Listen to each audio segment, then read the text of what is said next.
right, welcome back to another episode of the Ricky Henderson Podcast, greatest of all podcasts, the GOAP. I'm your host, Alex Espinoza, with my co-host, Hal Gordon. Hot dog. We're happy to have Matt Ortega here, the organizer of No Money for the A's movement that you can visit at nonevadamoney.com. Matt, how's it going, man? It's good. Thanks for having me. Thanks, man.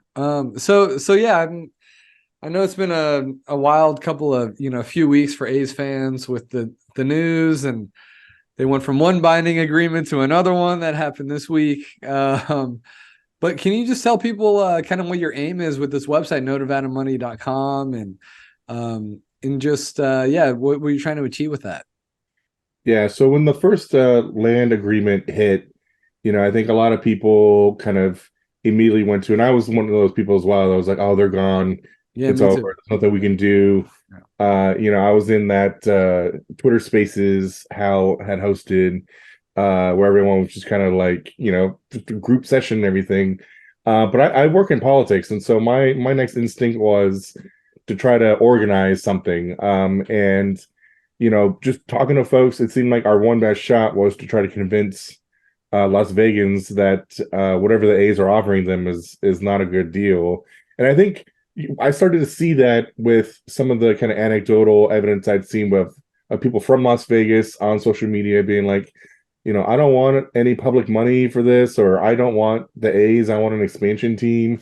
You had folks like Bryce Harper out there, a Las Vegas native, saying the same thing about wanting an expansion team. So it seemed like there was a window where we could try to channel all of our energy from California as California A's fans towards the legislative fight in Nevada, which is still ongoing at this point. They don't have a bill, and just make one last ditch effort to try to derail John Fisher and Dave Caval's best laid plans in Las Vegas.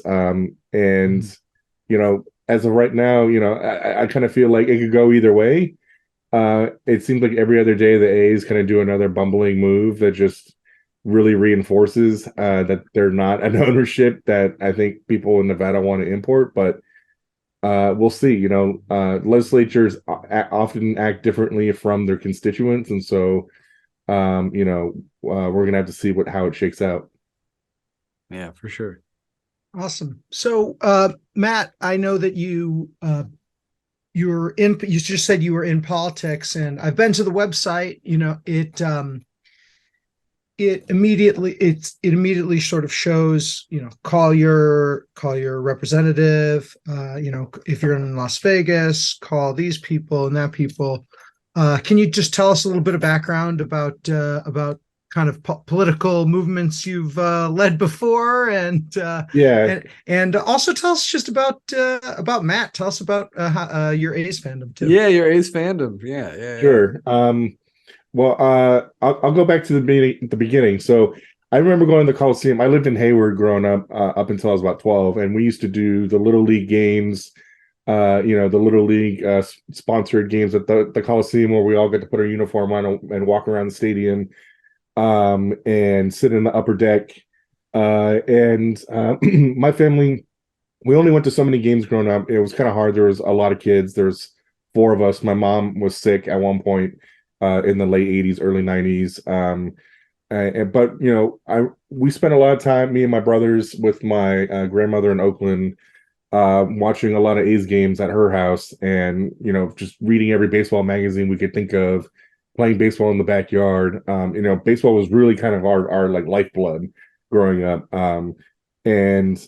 So for me, the A's is everything. Like, the A's leaving would hurt a lot more than the Raiders leaving. Let me put it that way. And I was a big Raider fan when they came back to the Bay.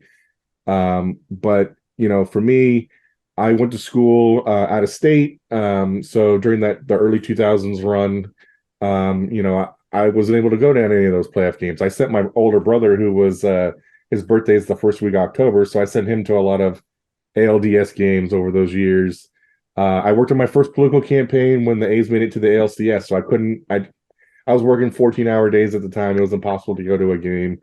And then I lived on the East Coast after that. And so I went to a lot of games in Baltimore when the A's came into town. But anytime I was back out here in the summer, you know, I try to get an A's game in as if I could with friends or with my older brother. And then when I moved back to a few years ago, with my son and my wife, you know, that was a real big moment for me to take my son to his first A's game. After the pandemic, you know, things are slowly kind of coming back to normal and everything. And I have another son who's 7 months old now that, you Oh, know, this congrats. fight, oh, thank you. This fight is really for me, for them too. You know, I want that experience for them. I want them to remember going to games with me, growing up, and having, you know, for me, having the experience of going to more games, because I live so close to the ballpark. I live just a few exits down 880. So, you know, that's the kind of future that I'm trying to fight for here. And if, you know, if it all comes to naught, you know, as long as I can try to frustrate their efforts to leave, make it harder.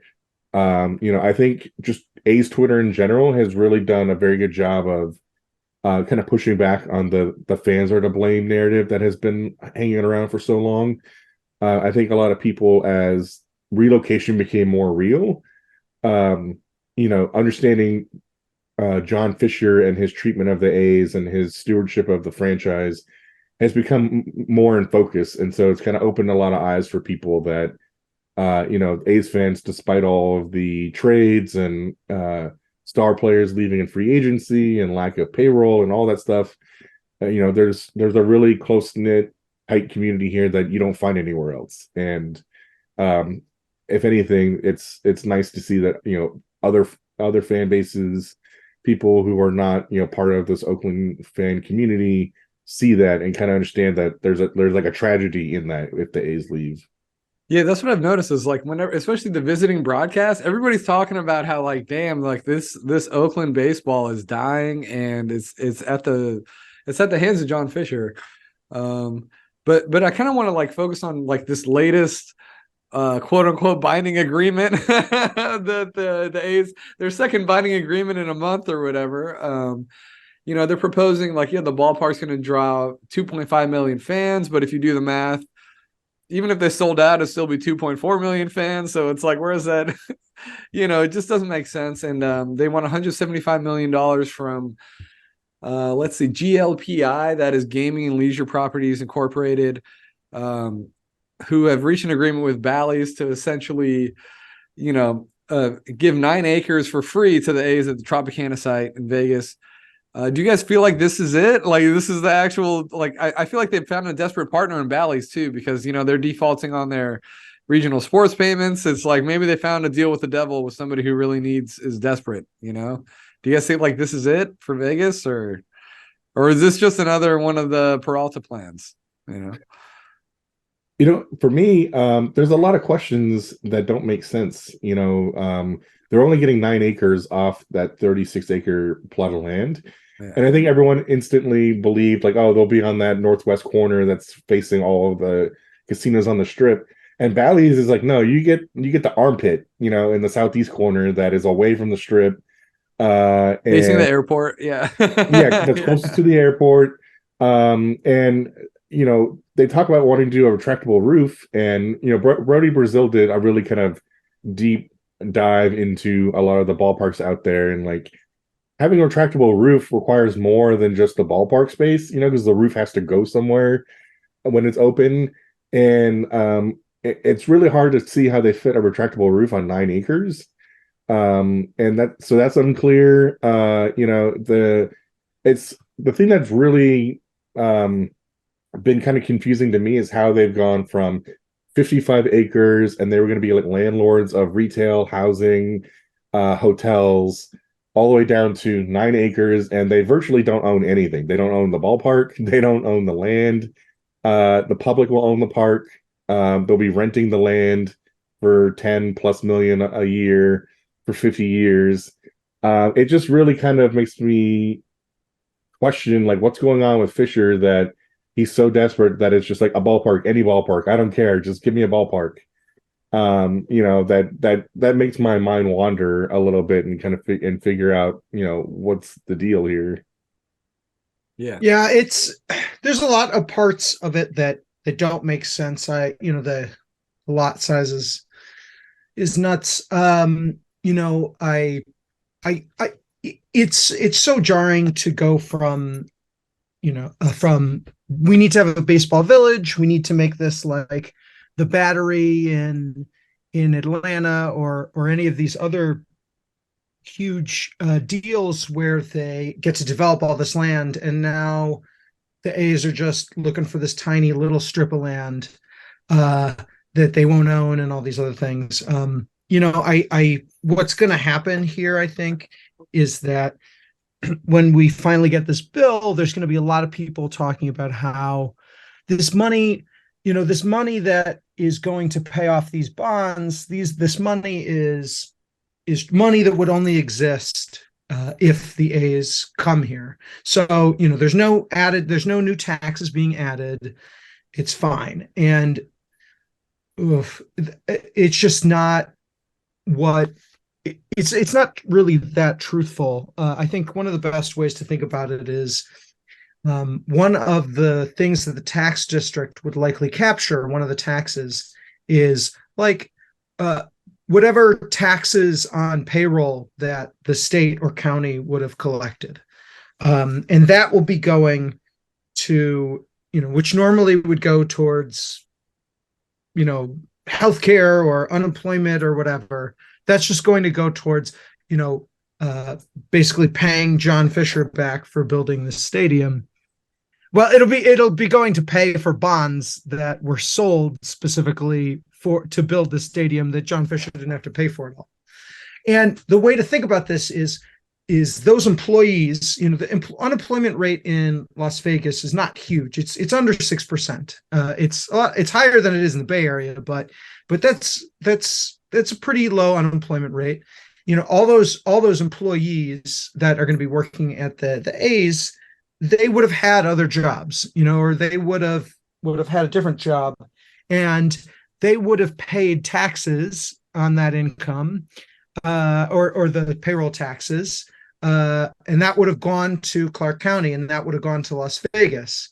But instead, they don't have those jobs. So Las Vegas or Clark County in Nevada are not getting that money. Instead, it's going to John Fisher. So even when you say these things like, oh, well, it's only these taxes on the stadium that wouldn't exist unless they don't come, you are surrendering quite a lot of money if you're the state of Nevada and Clark County. And, it might be worth it in that people will just really enjoy having a baseball team that much. But I don't, it's frustrating because it is a clever scheme that these billionaires who own these teams have done, for 30 years now. And there are data out there now, there are people out there, economists, who are saying, no, this is not a good deal. But, who's going to pay for, the A's are able to pay for all these lobbyists. The A's are able to pay for some suspicious polling, which we saw today. Yeah, and there's nobody who's really going to stand up unless lawmakers feel the heat. So, Matt, can you tell us a little bit more about lawmakers feeling the heat and about the website you've created? And if there's people listening to this in Nevada, or have friends in Nevada or family in Nevada, what should they do? And B, if you are an A's fan in California, and maybe you don't know a lot of people in Nevada, what can they do? Yeah, absolutely. So with the website, what I've been trying to do is direct people who live in Nevada to contact pretty much all the key stakeholders at work here. That includes the state legislature in the assembly and the state senate, the Clark County commissioners, even the governor, who seems like pretty much on board, but it's good just to kind of get in his ear about this, because he's going to want to run for re-election at some point. So what I've done is just kind of direct people to places where they can call. I don't know if you remember Family Guy had a joke where it was one call is a billion people. So at these local offices, for elected members, a handful of calls is like a big deal to them. So, if we can get enough people making phone calls saying this is not a good deal for us, or I want an expansion team, or I don't want John Fisher as the owner of my baseball team out here, all that stuff puts that in the mind of legislators who are kind of on the fence, who are worried about their own jobs come re-election time. And on top of that, there's also other ways of getting involved. I have a tool set up there where you can send basically a pre-written letter to these stakeholders. We're up to almost 700 letters now, and I'm not like running advertising or anything like this. This is all word of mouth. People just sharing it on social media. So that's kind of an extraordinary number, just based off that. And then, I know there's groups on the ground in Nevada who fought the Raiders stadium deal, who have the battle scars of that I've been talking to. Other folks within the California Bay Area community have been talking to about doing work on the ground. Obviously, if there is legislation, there's going to be a public hearing process. My understanding is there's the chance for folks to call in to the hearings and give essentially public testimony. That's something that I think California A's fans could do. Where is that at the state or the county level? I believe this is the state legislature when they do hearings. Oh wow, okay. In the state legislature. I'm looking to my friends based in Nevada. One of the groups, Battleborn Progress, is one of them, who are actively involved in this fight. And there will be, when the bill hits and these things get scheduled, there will be these opportunities kind of made public. But my understanding is that that's something someone could do from the comfort of their own home. There might even be opportunities for folks to show up in person. We'll see about that, but there's a lot of different ways people can kind of get involved. Obviously, if you know anyone in Nevada who's kind of the same mind on this, it's always good to reach out to folks on social media or personally. Really, it's just kind of putting that public pressure out there that there's resistance to this, because as we saw with the A's with that goofy poll they put out today, they're really trying to sell this idea that there's no resistance. It's widespread support for a plan that doesn't exist. So I think the more that we can kind of combat that, the better. And ultimately, if we end up failing, for me, I know that I would like to be able to say that I tried, and even if we just make it more difficult on someone like Caval and Fisher to pull this team away from us, that is a victory in of itself for me, frankly, rather than just marching to Vegas. I personally would be honored to know that I cost John Fisher $1 million or something. If it just to knock down the numbers a little bit. So I that NoNevadaMoney.com is that website, and I know that I've shared it with my friends who one of them because they didn't want to re-register their car and pay higher car taxes. It still may or may not be registered in Reno, but both of their parents live in Reno, and they still have a ton of friends in there. And so I know that I've sent them that website a few times and said, get everybody to do this. But as soon as that bill hits, I'm going to be back on the phone with them and being like, okay, here's the phone numbers. You're calling these phone numbers. You're telling your parents to call these phone numbers. So, I think that's basically what's happening, right? Like it's like the A's are basically drafting a bill that they're trying to present, because there's only like 3 weeks left in this session, right, for the legislature for Nevada. So there's like a time crunch, right? Like we're gonna know basically within a month, like what's going on, right? Like, well, the thing about that too is the session ends on the 6th, I think, or the 5th, but they can only introduce legislation up until like the 25th or 26th. Okay. So their window is even tighter than that. So we're talking like a week or about 8 or 9 days. We're recording this on the 17th. So you're talking the end of the 25th, 26th of May. Is that right? Yeah.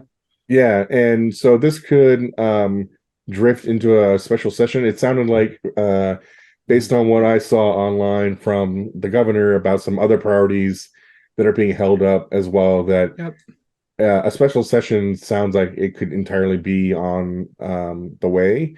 it seemed like nobody wanted to do that, but whatever. The A's always do that, right? They always force their Well, way to call a special Well, hearing. Or, yeah, you know, it sounds like too. I think too that there's like, that they've divided government now, that the legislature is all Democrat and the governor's a Republican. So he just vetoed a couple of bills today about collective bargaining agreements. So it sounds like they might be having trouble just getting all their regular governing ducks in a row anyway. So they may just have to have the special session no matter what.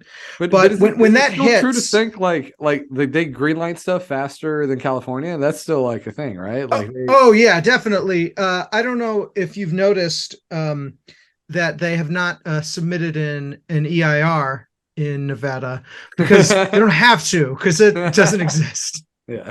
So yeah. I mean, listen, they're going to be able to. They can get stuff done much faster in Nevada. Yeah.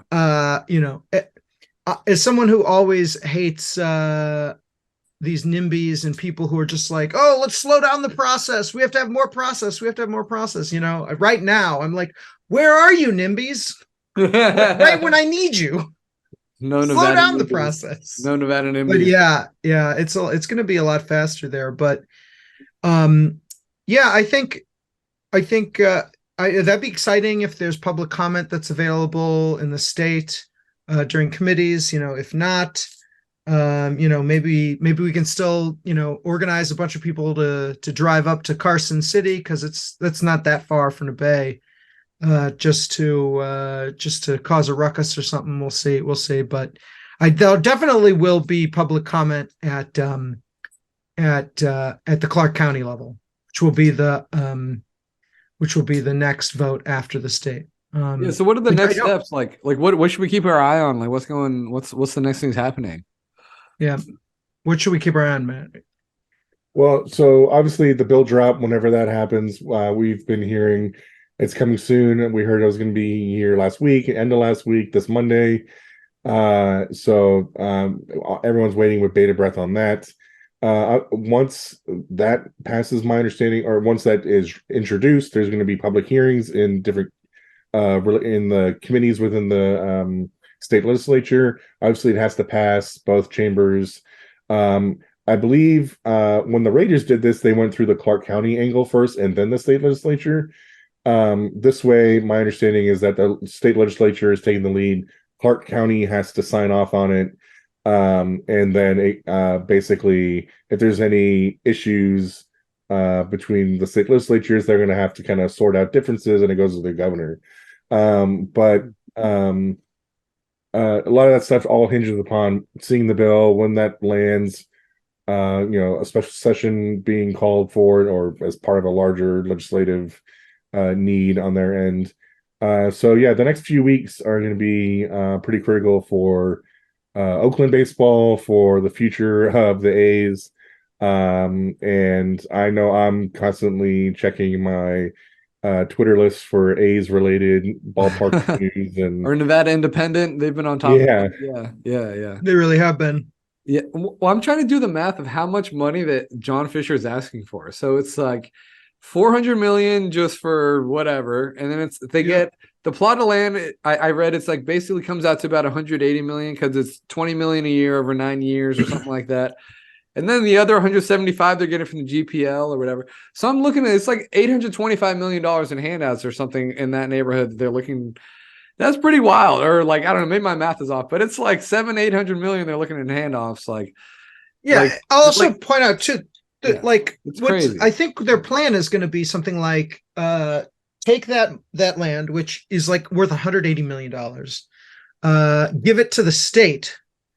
And so that way, presumably the A's wouldn't have to pay, taxes on that gift, right, of $180 million for free. And also because the state would have it, then nobody pays property tax on it because state-owned buildings don't pay property tax. The whole thing seems really slimy and greasy. I don't know, man. I can't. It's crazy. It stinks. I mean, it's Vegas, but it just feels weird, man. Yeah, I don't That's know. also the very like slapdash nature of this, right? Just having gone from the 49 acre, we're doing a whole village thing to basically all we own is the team, and the rest of you guys can have everything else.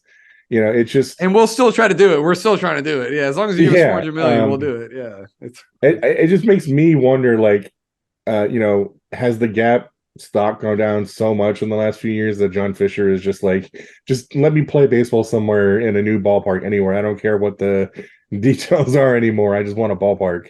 That's what I'm wondering. It's like he just wants to like pump up the value of his franchise real quick with a new ballpark and then sell it. And that's what I'm thinking. I don't know, but that, I'm on board with that school of thought. But I mean, I think there's different opinions on the matter. Yeah, I mean, I think it's entirely possible that John Fisher just loves, really enjoys owning a ball club, and he doesn't really care who he has to hurt. He has the heart of a competitor. Don't you know that? That's what Rob. Oh, yeah. Oh, he's got the heart. He wants to win at all costs. Big win at all costs guy. That's what he sounds like to me. Yeah. He's got the heart of a competitive eater while attempting to run a marathon. I mean, honestly, I thought Tony Kemp's quote the other day after the game was very telling. Like he understands what's going on. He told Matt Kawahara, he was like, I'm just paraphrasing, but basically he's like, it's heartbreaking, but he understands why there's no drums, but it's heartbreaking. It's like not the same, Yeah. And it's like like we've seen the death, like 2,000 people, 1979, worst crowd since 79 the other day. I mean, it's crazy what's happened here, I mean, I think the lowest I've ended last year was like 30, 37 or something, or 35. Yeah. And like, do you guys even watch do you guys watch anymore? Do you guys still watch games or what? Sometimes. I check in. I mean, I work from home, so it's kind of easy to put it on the other monitor while I'm doing work. Yeah. But vending last year, a couple games that was like 37. It was, I mean, there's just nobody. Yeah. There was nobody. I'm curious to see how it happens, how it feels in June, July, and August when they have that. Because supposedly they sold out those summer passes. You said you looked how, right? It was gone. I'm back in, baby. So if anyone's trying to get that summer pass, the $99 for all summer, I was so mad at myself that I didn't buy it right away because I procrastinate with everything I do, and so I didn't get it. And then I saw that somebody's like, "Oh, they're sold out," and I was like, "Oh!" I'd already been planning. I'd already been thinking like, "Oh, it'd be kind of nice to just show up and not have to worry about a ticket." So I put my name in on the wait list just for fun, and then the next morning I got an email from the A's saying like, "You've been selected." I'm like, okay, wow. So I was able to get. So if anyone else was bummed like me, put your name down on the list. They might email you and let you still buy it. Yeah. So my wife and I both in. Nice. They should give him a little. So Matt, are we going to see you there on June 13th?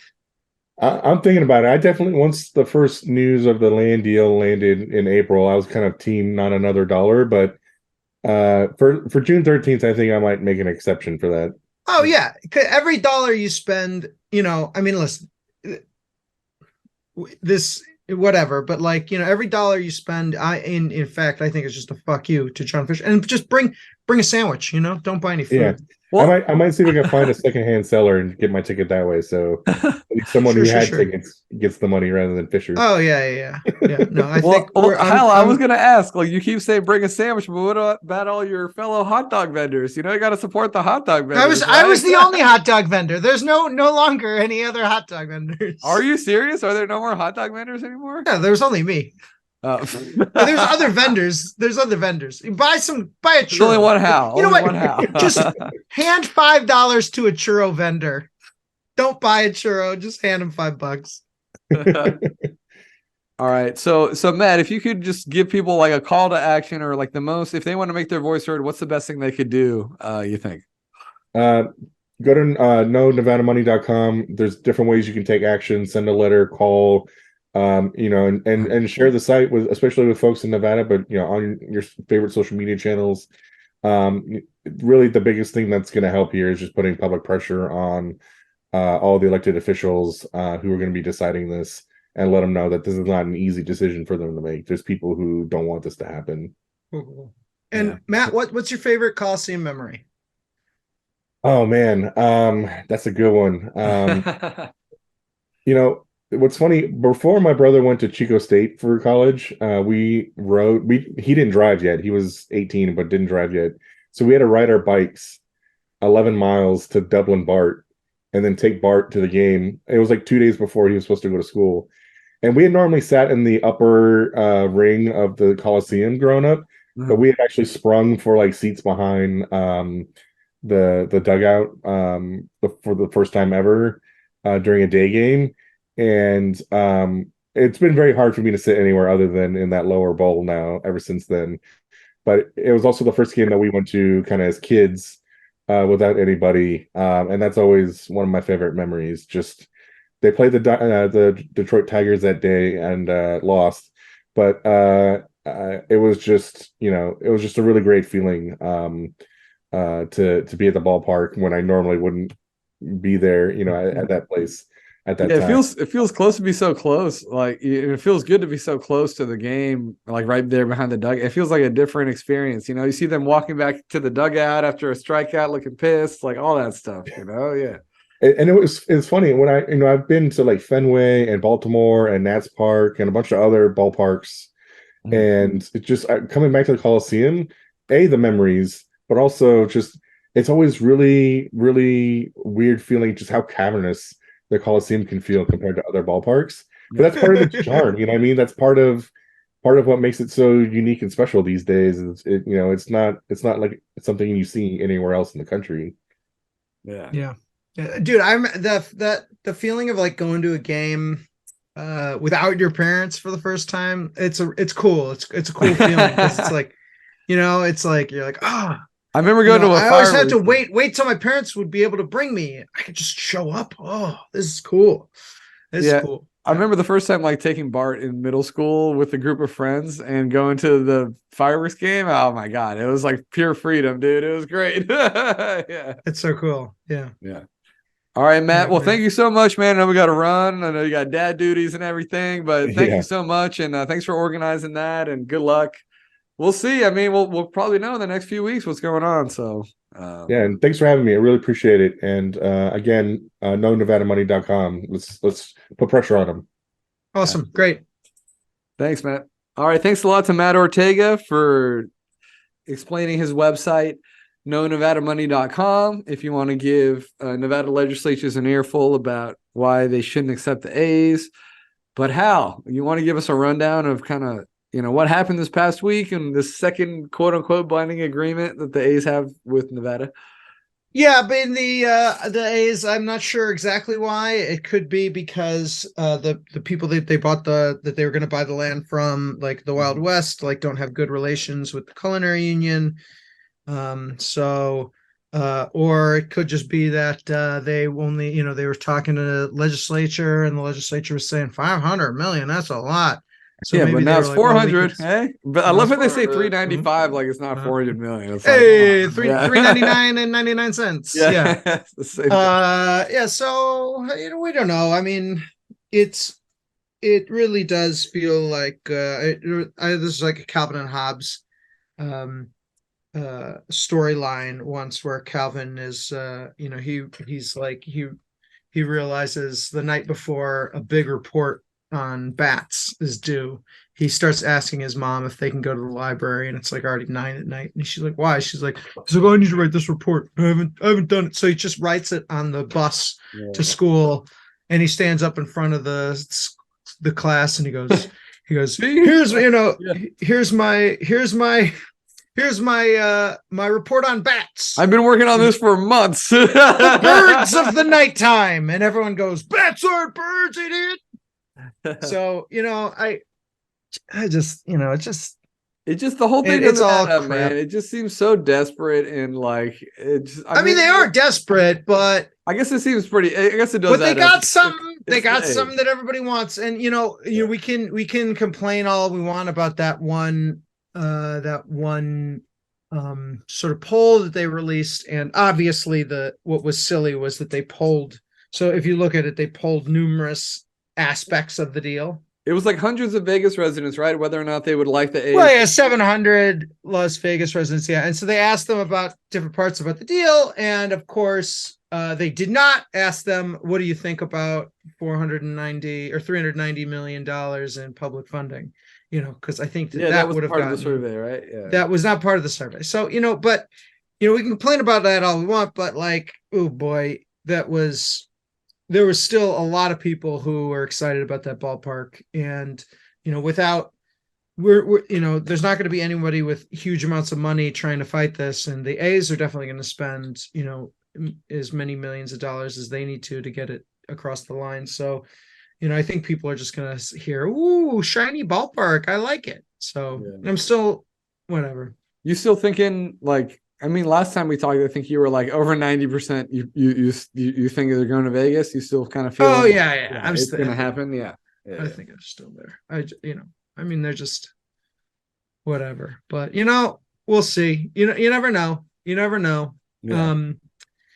Yeah, I mean, I'm not going to go to a game till June. I'm just like, why would I give him another $1? But like, I already gave him 100. I think like that summer pass is like the last time I'm ever going to give the A's $1. That might be it for me. I don't know. Yeah. But I am super excited about June 13th. I'm trying to cook up some stuff with the Last Dive Bar to try and my goal is I want to try and figure out ways to like organize the chanting. Like I want certain innings to be, all right, this inning's going to be sell the team. This inning's going to be stay in Oakland. Like because I want anybody, I want like the people. I want there to just be deafening, sell the team on TV. And so and I want that to go viral online or something. So that's my hope.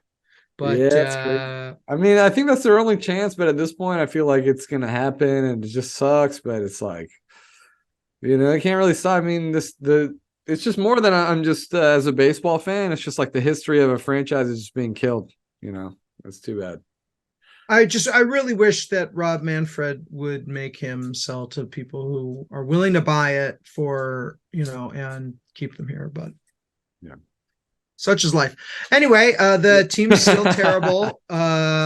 They get any? They had a walk-off win. They had a walk-off win last night. Last night. How'd they do today? I actually don't know. I was listening on the radio. They were down 3-0 at some point, but yeah, they walked off in. Breaking news hours ago. They lost 5-3. So gave up 2 in the 9th. Anyway, that's what's great. I mean, I think they're 10-42. I think so, or something like that. I don't know. They suck. Not great. 10-35. They brought back 10-35. 10-35. Excuse me. They brought back pups in the park, which I do not. I never understood. They took it away. They hadn't had dogs in the park since 2019.